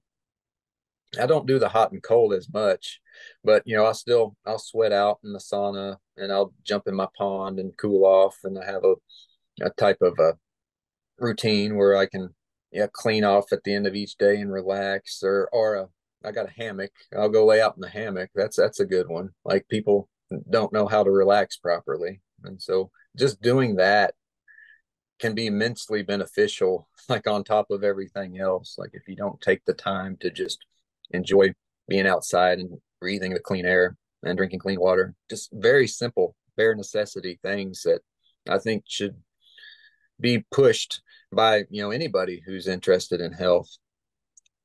Certainly. Yeah, the sun stuff is really important because something I've been reading about a lot is the effects of sunlight. And I mean, to explain it simply, food doesn't work without sunlight. Like if you Mm-hmm. skip out on the sunlight, the food doesn't the mitochondria cannot process the byproducts of the food, so electrons and protons and whatnot correctly. It's Yeah. impossible. So without I mean, sunlight is absolutely vital. So I'm mentioning this because a person might listen to this and go, okay, so what I have to do to heal all my problems is I have to butcher my own animals and I need to eat the organs. And of course, that will help tremendously. Uh, but there are other pieces to the puzzle that need to be set in stone. And since you're getting sunlight exposure, obviously, you won't have any problems in that front. Because, if you're eating these foods and you're vitamin D3 deficient or you're UV status in the tissues is low, you're not getting any red light, you're going to experience problems. Now, speaking of getting enough sunlight, have you ever thought about moving to another country? Because I know that the US can be a bit oppressive. Are you looking at countries you could move to, or do you want to stay in the US? I know. I'm going to make my stand here. Like this community that I've lived in my whole life, I've built this community with my own hands. Like there's so many projects, life's work that has gone here that I can't abandon ship. Like I'm not saying that I won't if things get bad, but I'm at a point now where I'm ready to just stand here and stand tall. So I'm going to live what I'm going to live. And I guess I got to show you what I built here so that you can appreciate why I don't really have any wants to leave. So, like, here's my sunroom. Like, see, this is a sunroom. Like, even in the colder winter days, you can sit out here and get sunlight and it stays fairly warm, like, except for the coldest part of winter. Then it goes back out. Now I've totally neglected my garden this year because, like I said, I've not been doing as much vegetables, but I do have a vegetable garden, Yeah, that looks and beautiful. I got my chickens are just now coming up. Oh, damn. Hey, chickies. So, like, yeah, you have to live it. It's not just enough to, yeah, do the nutrition. Like, you have to have a life where you actually embrace. See, look, they're eating soldier fly larvae. Here's the mama chickens. Had a No, that's rooster a had to get rid of because it attacked everybody. oh, damn. Oh, there's the mama chicken. There. See, fresh eggs. Well, There it that's is. wonderful. God damn. That's beautiful. Oh, oh well. And then I got to get outside and I have a compost area I've been letting chickens graze on. So they're eating the bugs and all the stuff out of the compost. I see. Yeah, it And looks wonderful. let's see. So yeah, you can do this in most places. They still allow you to make your own gardens. And the sun's not really out right now, but like I get some good sunny days. And then here's my pond. I see. Yeah, I'll sit here and that's one of the most peaceful sanctuaries you can imagine. I It's can got see all like that. local plants and it filters out the water. It I got rainwater collection, so it's filtered rainwater pond. Oh, and this time of day I can't get any sun on my hammock, but let's see what else is back here. Oh yeah, I'll show you my animal pen. Like just growing over by my fruit a lot. But here's my animal. So like I'll buy an animal and then if I'll park them back here. Yeah, I put them there. Interesting. I mean, you have a whole place built built for the lifestyle. That's interesting. And then I greenhouse. Like I said, but I've been neglecting my plants, but I might there this fall and grow some things. And it's we're in the shade part today now, but like see my hammock. Yeah, I see. So I lay out in the sun. I can get sun from about maybe 10 in the morning to about 1 in the afternoon before it gets into the shade. So I try to lay out a little bit when I can every day. But yeah, I have a home base here, and this is something that I've tried to showcase. Like we rent out as an Airbnb, and I have guests come from all over the world, and I think we have a rheumatologist staying upstairs from Germany. Like he's a 24-year-old a med student. That's a rheumatologist. He's there with us for the month, and like we've had people come from all over the world, and a lot of them are interns or residents and professionals. And then I tell them about me. I tell them about the raw meat based diet and how it Yeah. can cure all types of disorders where they're being trained pharmaceutically. At least I can have an influence and show other people there's a different way of life. And have guests and have people like Weston come out and or have interviews with people like you and just say that there's a different way you can live life. There's a way that you can make your own environment, even within the civilization that we live in now. I mean, with that said, I don't have any more questions. It's been fun talking to you, Derek. It's been an honor. Oh yeah, the honor's all mine. Like I enjoy being able to find people to talk to about this. Like you'd be surprised. Like I try to reach out from time to time to hire names in the movement. Like I saw where you had Jack Kruse on like a few episodes ago. I thought that was a real nice interview that you did with him. Well, nice. I mean, I could get you. I might be able to get you two together.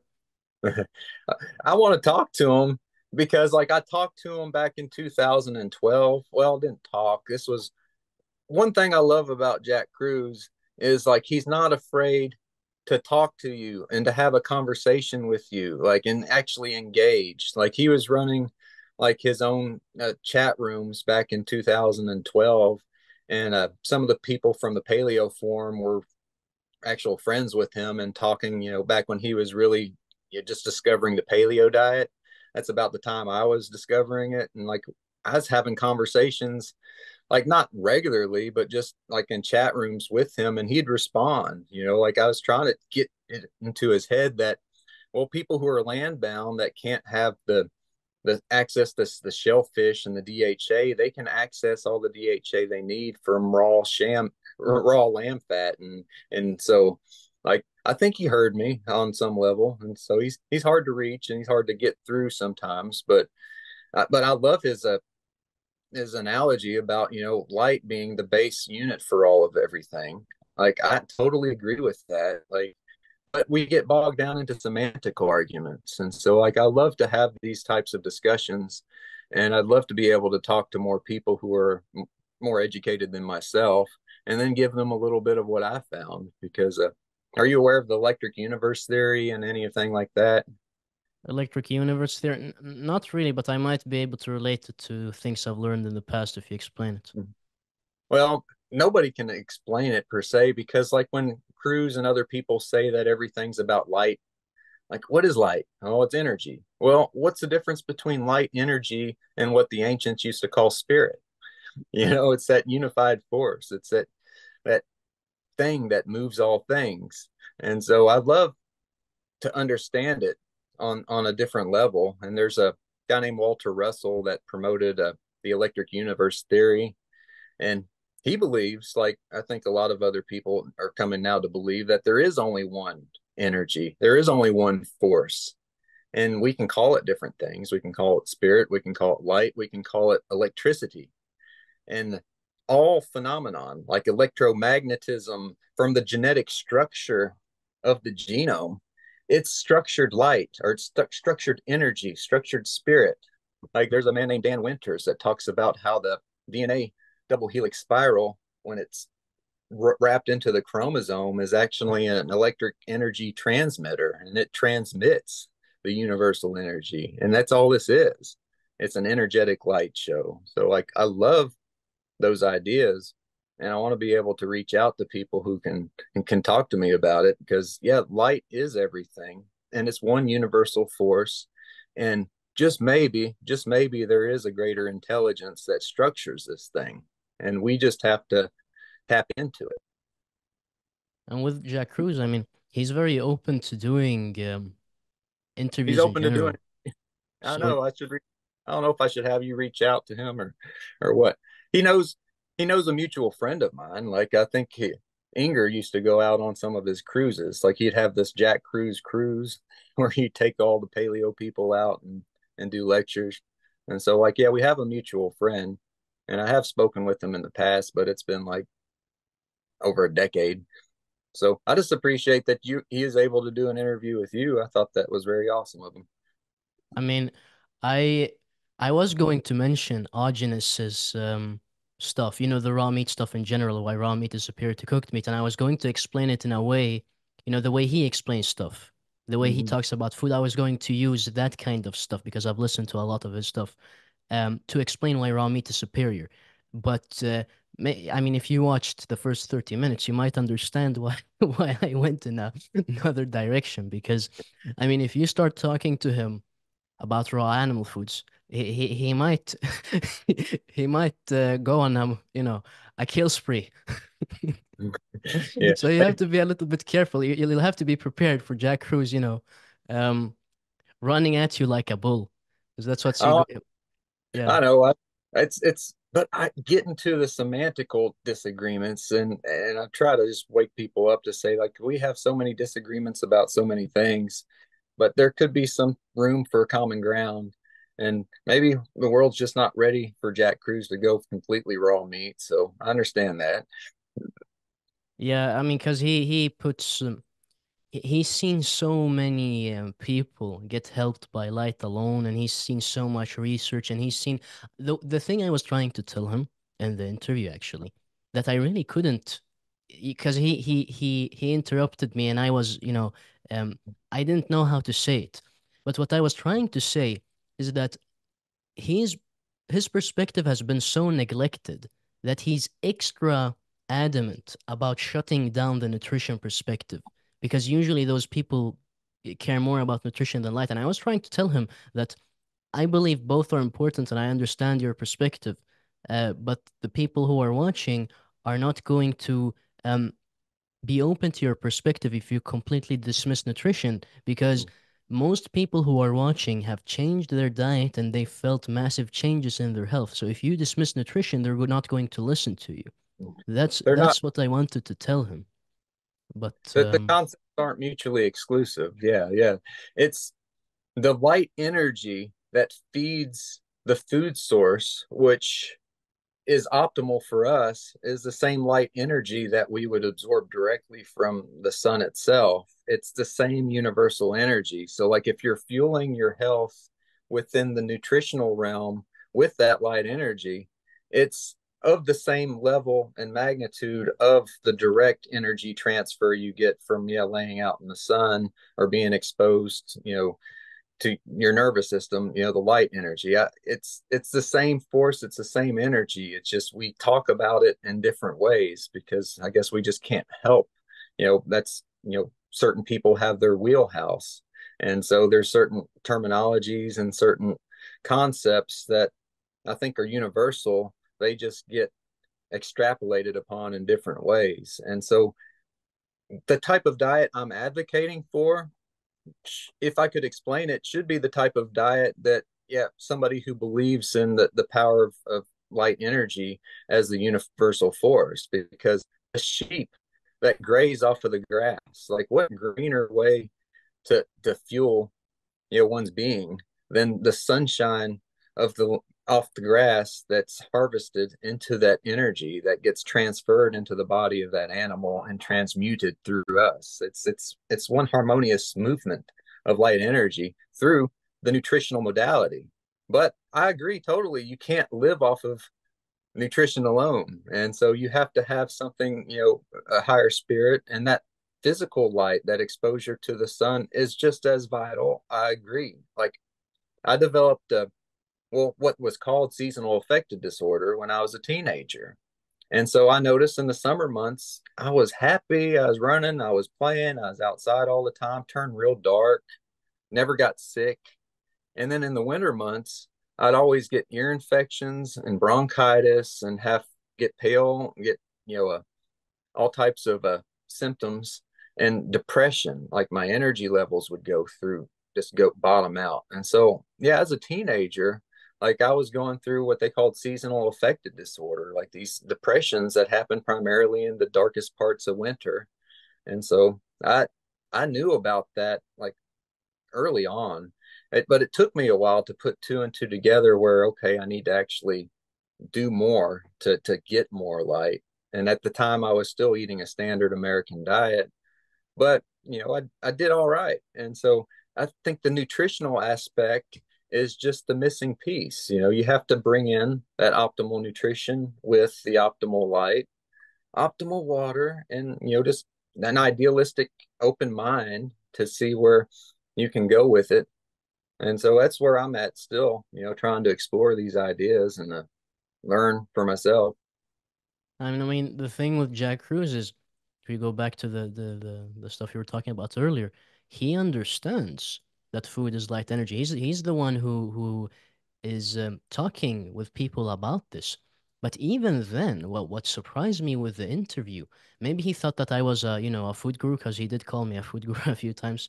Um, Maybe he was so adamant about me changing a perspective that I didn't have, that he thought I have. And that's why he kept hammering on. But he does realize the importance of nutrition. If you read his book, although he wrote it in 2013, he puts a lot of emphasis on nutrition. And I believe, again, some people in the comments really discredited the interview or him and what he was saying because of what he was saying about nutrition. But you really have to listen to Kruse and you have to read his book to understand that no, he's not dismissing nutrition. It's just that he's fed up with people focusing on it and talking about it, and that we need to put Mhm. far more energy on the light perspective. Yeah. So it's And more that he assumes that people are of the nutrition perspective because that's all he has encountered. He rarely encounters someone who you know sees it in the Jack Kruse way and the nutrition way. Has a foot in both waters, so to speak. well, that's how most of us find him. We find him through the nutritional, aspect, and so that's the where we come from. And so it's understandable. I got burned out like on the paleo forums, and a lot of us did, where we were just talking in circles and everybody had their ideology and we were still trying to, just throw ideas at each other and force, belief systems. And so a lot of times, yeah, you can just get so much, you can only handle so much of that. And so we ended up, yeah, stepping back and, yeah, starting talking about other aspects of life and just, yeah, just detaching from it. And so I'm trying to get back into it where we can get maybe with a clearer head and a little bit more wisdom, the get into the nutritional science and revisit some of these old threads that, I was pondering over a decade ago. So I like to be able to get back into the conversation because I think maybe now there's a bit of a maturity within the carnivore community, the keto community, cooked or raw, where we can, have these discussions and really make some progress. Again, I don't have any more questions. If there's anything else you'd like to mention, feel free to do so. There's a lot more to say, and hopefully it'll come out in time. There's a lot that I can't quite get into right now, but maybe when the dust settles, we'll be able to have another follow-up interview and we can maybe have a deeper conversation.